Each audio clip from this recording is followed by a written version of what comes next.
Cita-cita orang tua dimanapun, saya, Anda, atau siapapun yang menjadi orang tua, pasti menginginkan keturunannya menjadi anak-anak yang soleh dan soleha. Karena bagaimanapun anak yang soleh dan soleha adalah qurratu a'yun, penyejuk mata. Di dunia saja kita pandang mereka senang, tenang, tentram, menyenangkan. Dan di akhirat tentunya juga akan sangat bermanfaat bagi orang tuanya. Karena bagaimanapun Nabi SAW bersabda, "Idza mata ibnu Adam in qata'a amaluhu illa min thalathin, shadaqatin jariyah aw ilmin yuntafa'u bihi aw waladin salihin yad'u lahu." Apabila anak Adam meninggal dunia, tidak ada yang dibawa mati kecuali 3 perkara: sedekah yang mengalir, ilmu yang bermanfaat, dan anak yang saleh yang selalu mendoakan orang tuanya. Jadi anak ini adalah wasilah terbaik bagi kita untuk mendapatkan keselamatan kita di akhirat. Artinya, jangan sia-siakan anak kita, keturunan kita. Lalu bagaimana caranya? Karena kenyataannya banyak di antara orang tua yang justru mereka sakit hati dengan anaknya. Sebagian mereka bahkan tersakiti jiwanya, hatinya, bahkan ada yang ingin membunuhnya dan mengatakan, "Kalau kau tahu setelah besar ini akan seperti ini, wahai anakku, sudah kubunuh kau sejak kecil. Atau saya tidak hendak melahirkan kamu," dan begitu seterusnya. Itulah gambaran kalau anak itu tidak saleh, tidak saleh. Terkadang menjengkelkan orang tua, bahkan na'udzubillah menjadi musuh bagi orang tua. Tak jarang ada anak membunuh orang tuanya, na'udzubillah. Ma'asyiral muslimin yang dimuliakan Allah Azza wa Jalla, anak itu sebuah karunia dari Allah, nikmat dari Allah yang harus kita syukuri. Memang Al-Quran menyebutkan bahwa anak ini terkadang diciptakan oleh Allah Subhanahu wa taala, terkadang dia menjadi kebanggaan orang tuanya. Al-malu wal banun zinatil hayatid dunya.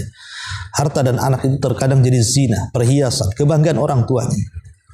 Tapi juga terkadang bisa menjadi fitnah. Sebagaimana Allah mengatakan, "Innama amwalukum wa auladukum fitnah." Terkadang harta dan anak kalian itu jadi fitnah. Bahkan lebih daripada itu, terkadang jadi musuh, sehingga Allah katakan, "Fahdharuhum," hati-hati dari mereka.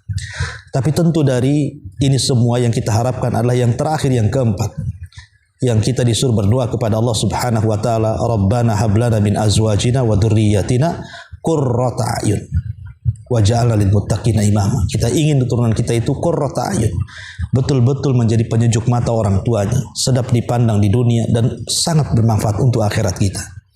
Sebagian para ulama mengatakan tentang 7 kiat supaya kita mendapatkan anak yang saleh dan salehah. Pertama, tentu sebagai orang tua, apalagi sekarang Anda yang mungkin dikaruniai, ya mungkin ada anak di kandungan istri Anda, ya, ataupun setelah dicek di dokter rupanya alhamdulillah Anda akan dapat momongan. Maka ini kesempatan untuk mencetak dari sekarang, dari proses kehamilan. Dengan cara apa? Banyak-banyaklah istighfar orang tuanya. Allah Subhanahu wa taala berfirman, "Faqultu astaghfiru rabbakum innahu kana ghaffara. Yursilis samaa 'alaikum midrara wa yumdidkum bi amwalin wa banin wa yaj'al lakum jannatin wa yaj'al lakum anhara."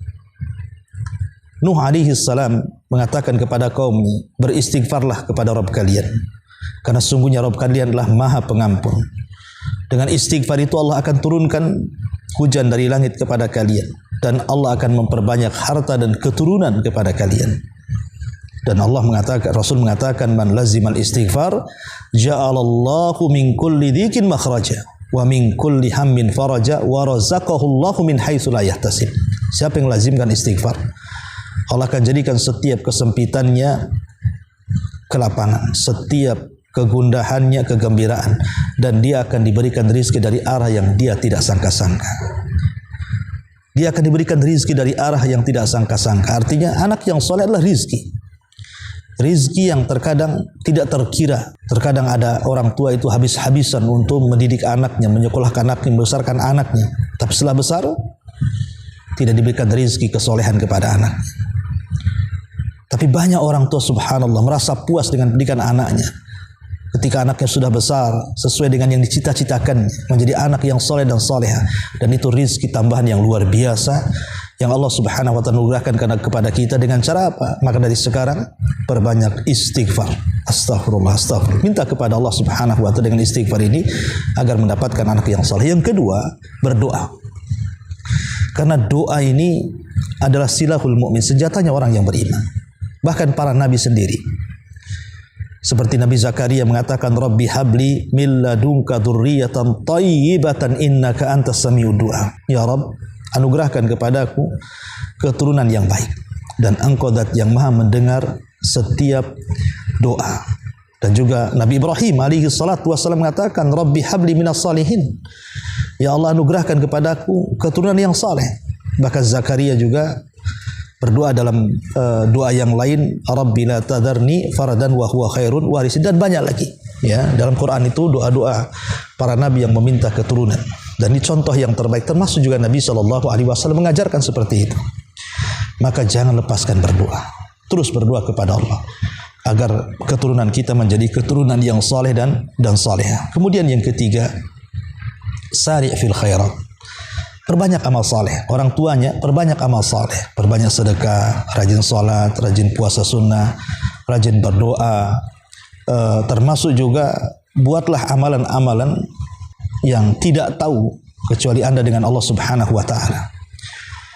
Umar bin Khattab radhiyallahu an ketika mengirim surat kepada Abi Musa al-Asy'ari radhiyallahu an, apa kata Umar bin Khattab? Man aslaha ma bainahu wa bainallah aslahallahu ma bainahu wa bainan nas. Barang siapa yang memperbaiki dirinya dengan antara dia dengan Allah, maka Allah akan perbaiki antara dia dengan manusia lainnya. Jadi kalau Anda memiliki amalan yang rahasia antara kita dengan Allah, maka kita bisa memperbaiki orang lain, apalagi turunan kita. Maka penting memperbanyak amal saleh orang tuanya supaya anak-anaknya juga mengikuti jejak orang tuanya. Jadilah contoh bagi anak-anak. Kemudian yang keempat, sholat hajat. Sholat hajat ini memang terjadi silang pendapat. Jumhurul ulama mengatakan mustahab sunnah, tetapi sebagian ulama mengatakan sholat hajat itu bid'ah. Tentu ini karena masalah sahih dan tidaknya sebuah riwayat. Apakah sholat hajat ini hadisnya sahih ataukah tidak sahih? Ada yang mensahihkan sunnah hukumnya, seperti pendapat madzhabul arba'. Tetapi yang melemahkan hadisnya, maka sholat hajat itu bid'ah. Ya, bagi Anda yang mensahihkan, ya silahkan Anda melaksanakan sholat hajat sebagaimana hadis yang disebutkan riwayat Imam Tirmidzi. Kata Nabi SAW, man kanat lahu ilallah hajah au ila ahadin min bani Adam falyatawadda falyuhsinil wudu thumma liyusalli rak'ataini thumma liyuthni 'ala Allah wa liyusalli 'ala Nabi sallallahu alaihi wasallam thumma liyaqul la ilaha illallah al-halimul karim subhanallah rabbil arsyil azim alhamdulillahi rabbil alamin as'aluka mujibati rahmatik wa azaim maghfiratik wal ghanimah min kulli bir wa salamah min kulli ith la tad'uli dhanban illa ghafartah wa la hamman illa farajtah wa la hajatan hiya laka ridan illa qadaitah ya arhamar rahimin. Kata Nabi SAW, tidaklah seseorang memiliki hajat kepada Allah Subhanahu wa taala atau kepada salah seorang dari Bani Adam, kemudian dia berwudu, memperbaiki wudunya, kemudian salat 2 rakaat, kemudian dia memuji Allah dan bersalawat kepada Nabi sallallahu alaihi wasallam, kemudian dia mengucapkan tidak ada Tuhan yang berhak disembah kecuali Allah yang maha lembut lagi maha pemurah, maha suci Allah, Rabb pemilik arsy yang maha agung, segala puja bagi Allah semesta alam. Aku mengharap rahmatmu, ketetapan hati untuk meraih ampunanmu, mendapatkan keberuntungan dengan segala kebaikan dan keselamatan dari segala perbuatan dosa. Janganlah engkau biarkan dosa padaku kecuali engkau mengampuninya. Jangan pula engkau biarkan kegundahan kecuali engkau membukanya. Dan jangan engkau biarkan kebutuhan-kebutuhan yang engkau ridhai kecuali engkau penuhi. Wahai Zat yang maha pengasih. Jadi lakukan salat hajat 2 rakaat. Ya.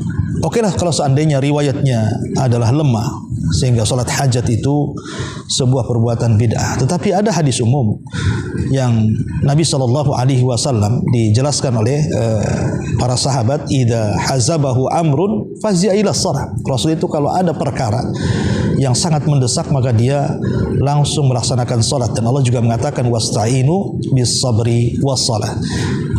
mintalah pertolongan dengan sabar dan dengan salat. Kalaupun memang tidak ada salat hajat, maka berdoalah dalam setiap salat kita, dalam setiap sujud kita, dalam setiap sebelum salam kita, meminta agar Allah Subhanahu wa taala menganugerahkan keturunan yang saleh.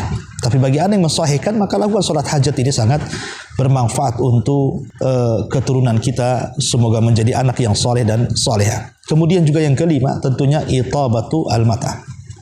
Dari sekarang hati-hati bagi anda yang mungkin istri anda sedang hamil, ya, atau positif dia hamil, maka jangan pernah memasukkan barang yang haram ke dalam mulut anak kita lewat lisan orang tuanya, ibunya.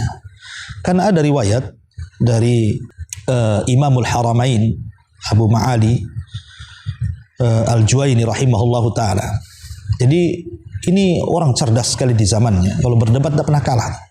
Dan itu sampai di antara muridnya, siapa yang tidak kenal Imam Al-Ghazali, Abu Hamid Al-Ghazali, muridnya, murid daripada Abu Ma'ali Al-Juwaini, yang kalau berdebat tidak pernah kalah. Tapi terkadang kalau dia berbicara, terkadang ada semacam terhenti atau mungkin terkadang gagap dan begitu seterusnya. Ketika ditanya, maka dia mengatakan dulu dia bercerita tentang orang tuanya.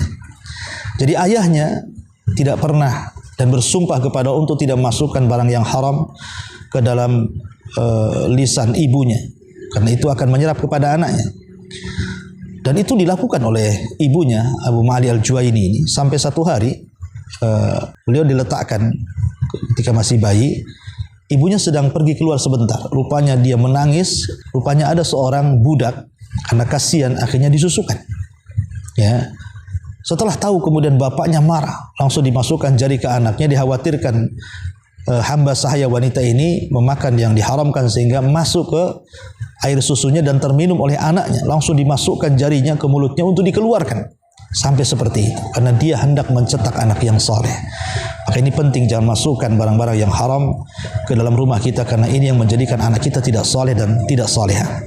Kemudian juga yang nomor 6 tentunya, kalau sudah betul-betul Allah takdirkan lahir anak kita, maka berilah perhatian kepada mereka dengan pendidikan, diarahkan ke yang benar, diarahkan ke agama, diberikan contoh yang baik, dan begitu seterusnya. Dan tentunya juga yang terakhir, semua diawali dari mencari jodoh. Semua diawali dari mencari jodoh. Kata Nabi SAW, fadfar bidzatid din taribat yadah. Ambil yang paling baik agamanya, maka anda akan mendapatkan keberuntungan dunia kita dan akhirat kita. Wallahu a'lam bishawab. Mudah-mudahan ada manfaatnya. Inilah di antara kiat-kiat mencetak anak saleh yang disebutkan oleh para ulama. Mudah-mudahan kita bisa mencobanya, dan kita yakin bahwa bimbingan Islam itu adalah bimbingan terbaik dalam kehidupan kita.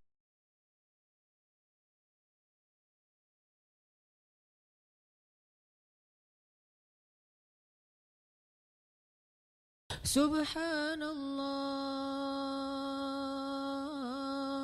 walhamdulillah wala ilaha illallah wallahu akbar. Subhanallah.